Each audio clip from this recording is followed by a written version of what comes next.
Hi everyone, and welcome to our next 10 minutes with, where we welcome the wonderful Rebecca Mander, founder of Guru You. And we also have on the call with us today the wonderful Julie Pettigrew, who is executive assistant to the CEO of Jumar as well. Ladies, welcome. How are we doing today? Thank you. Really good. Lovely, warm welcome. Thank you, Dan. Thank you, Dan. Rebecca, I believe you've just returned from the sunny coasts of Mallorca. I found some sun. I can't believe that we're in mid-April and we've not seen any sun. We've just seen rain. So I was so excited when some friends whisked us off for a 50th celebration. So yeah, delighted. Amazing. It was wonderful. 3 days of sunshine makes all the difference, doesn't it? Truly glowing. And I know, Julie, you love the sunshine as well. Oh, I do. You know me well, Dan. Oh, if I could have been whisked off for 3 days last week, I was being very happy. Have you had any sun yet, Julie? I did in February, went to Tenerife for a week. So yes, a bit of winter sun always goes down well, doesn't it? She holds her tan well, doesn't she, Rebecca? She always looks brown. Well, thank you, ladies, for your time today. This is just a short snapshot into, we really want to just get to know our speakers and our partners a little bit more this year. And Rebecca, I know you've delivered a fantastic session for us already in Wolverhampton and Black Country. We've got one coming up in Coventry and Warwickshire on goal setting and visualization, but you're delivering 2 sessions for us this year at conference. And I wondered if you could tell us a little bit more about you, your background. Love to know a little bit more about Rebecca.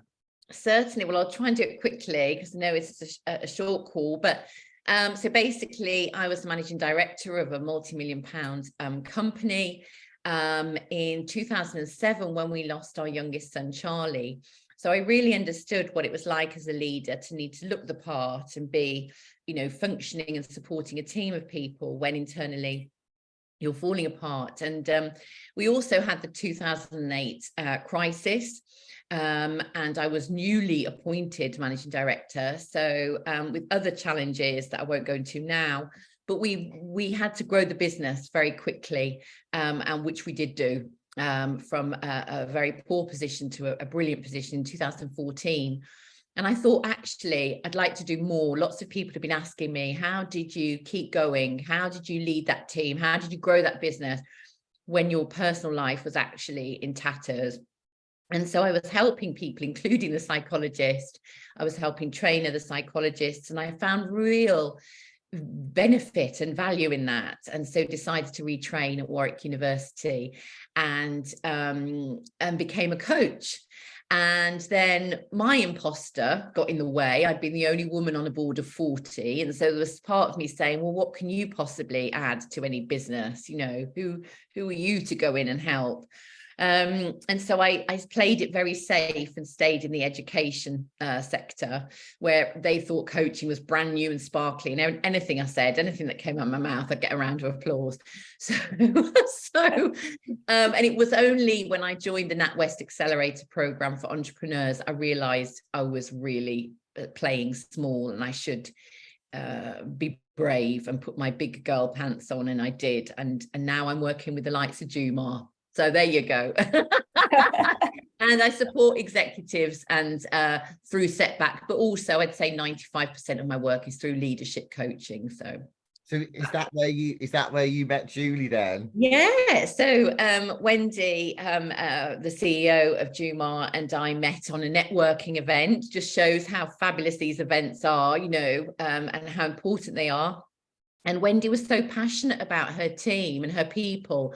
And she wasn't quite happy where they, you know, how they felt. She was worried about their levels of motivation during the pandemic and how they were coming out of that. And so I reached out to her and said, let's have a coffee.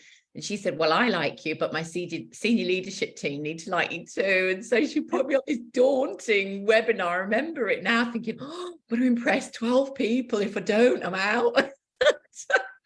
And I remember that, and that was about 2 years ago, and I work with them all and feel like part of the furniture, actually. I even get my own cup of tea. No one's on ceremony when I go into Juma, or I went Julie. Oh, I love that. I love that, Rebecca. And Julie, obviously that's when Rebecca came into your world. So what's that It world was, been like and since you started? well, it's interesting because when Rebecca came in and did the first webinar with the SMT, although I sit on the SMT, I set it all up and I got it all ready, and I said to Wendy, well, I'm not going to be in that session, that won't be for me. And she went, absolutely not, you will be in that session. And it was one of the most enlightening sessions I've ever been on.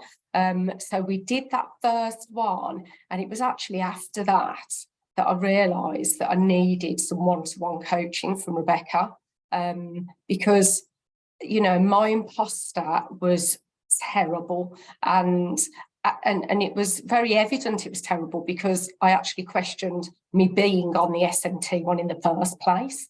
So I had some one-to-one sessions with Rebecca, and I only had 3, didn't I, Rebecca? But she took me back to my youth, and it became apparent why I had the imposter in the first place.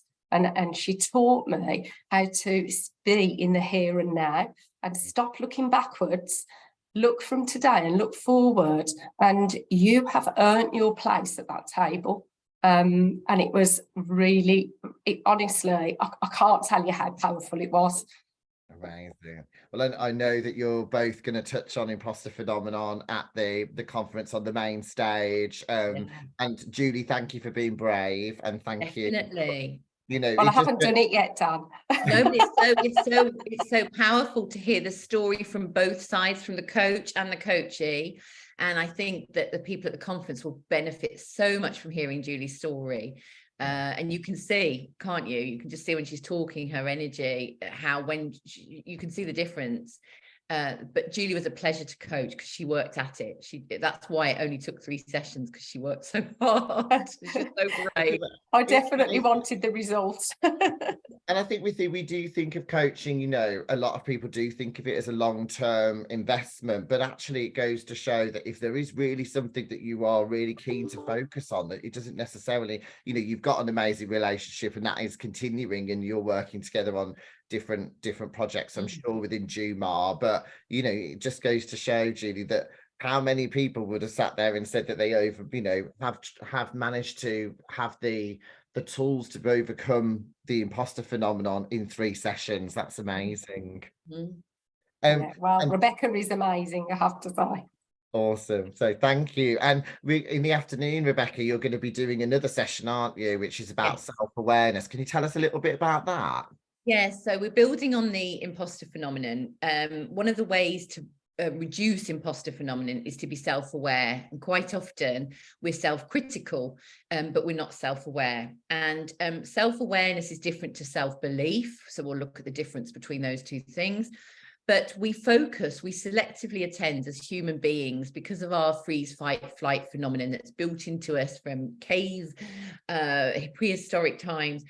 We focus on what's not right, and we'll selectively attend to everything that proves us right as human beings.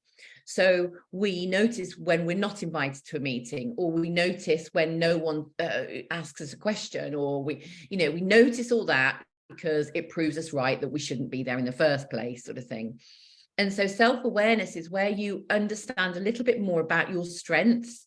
So you not only know, you still know what you need to work on, but we don't know. If I ask anybody listening to this call, give me 3 things you love about yourself, everyone would be like, oh, whoa, and they just feel ill. Whereas if I say 3 things you don't like about yourself, they'd reel them off like that. And that's a lack of self-awareness. That balance isn't there. So what we try and do in coaching is improve the balance. And that's what we'll be doing in the workshop, in the session in the afternoon, sorry. So we're going to be looking, and it's going to be an interactive session, which I'm really excited about.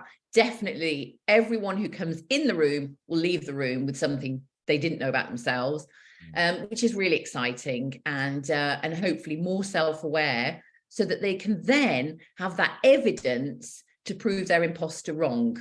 And so when the imposter says, actually, you're not really going to be able to do that presentation, they can flip it and say you can, and this is the evidence why. So that's what we're going to be doing. I love that. Oh, that's brilliant. Thanks, Rebecca. And just to wrap up our time together today, obviously, you might be watching this a little bit later, but it is Administrative Professionals Day on the 20th of April, which is coming up this week on Thursday. So this is a real fantastic day for us to celebrate the profession, to actually celebrate that we are all one and that we have fantastic array of talent, experience, across all different elements of the profession, whether you're starting your journey out as a receptionist or whether you're at the top of your game in a massive organization or on a one-to-one partnership supporting each other like my wonderful Mel. So you know, what would be your message, Julie, for everybody on Administrative Professionals Day? My message would be to fully appreciate who you are, where you've come from, and regardless of the role that you're in, that you are all absolutely fantastic. I look after a team that do different roles across the administrative professional, from front of house to a team leader, and they're all just amazing. And I think we should be very fortunate that the administrative professional is really looked at nowadays. People really appreciate who they are, what they do. Historically, it's always been more professional led people, but I think that's totally changed in more recent years, and I think it's amazing. Yeah, absolutely. And if you don't mind, how many years have you been in EA now, Julie? Over 35. I love that. I love it. It's brilliant. And it just goes to show. Don't even look 35. She was started in the crib. It just goes to show what a fantastic profession this is, you know, to stay in that profession, you know, for 35 years is absolutely amazing. So again, we can't wait to see you on main stage at a conference, Julie. So thank you. And Rebecca, what would your message be? I know you've worked with many different PAs now in different ways. What would your message be? Thank you. You know, the work they do I mean, they are the legs to the swan, aren't they? The work they do. I often think a PA runs the company, literally. And Alison, my PA, is just so wonderful because I think they make up for the areas that you're not so strong in. So they make you look good because they cover up all the warts that no one sees. My organizational skills are shocking. And my memory is awful. If I didn't have Alison, I'd have no clients because they literally wouldn't want to work with me. They'd be like, not her, she's far too scatty. So I think my message is thank you. We really appreciate you. And sometimes we might not show it. We might be snappy, we might be grumpy, but all the time we wake up and think, thank God I've got my Alison. For me, it's Alison, but for you, it's different. So we can't wait to meet Alison. Brilliant. I love it. And I think just from me, I'd just like to say thank you. I've said it before, but thank you so much to everybody for welcoming me into your world and into your profession. I'm absolutely loving this time and working with you all. Thank you to our incredible committee members like Julie, who support everything we do here at PA Forum. Thank you to Mel for being an absolute godsend. And again, like Rebecca, helping me organise every element of life. And thank you to all of our members and to you know, for everything that you do and all the amazing jobs that the job roles that you do and the commitment and the contribution that you make to the profession every day. It's a pleasure to work with you all. Thank you so much, everyone. Have a great week, and we'll see you at the conference, Rebecca and Julie. Thank you. Thank you, Dan. Thank you. See you there.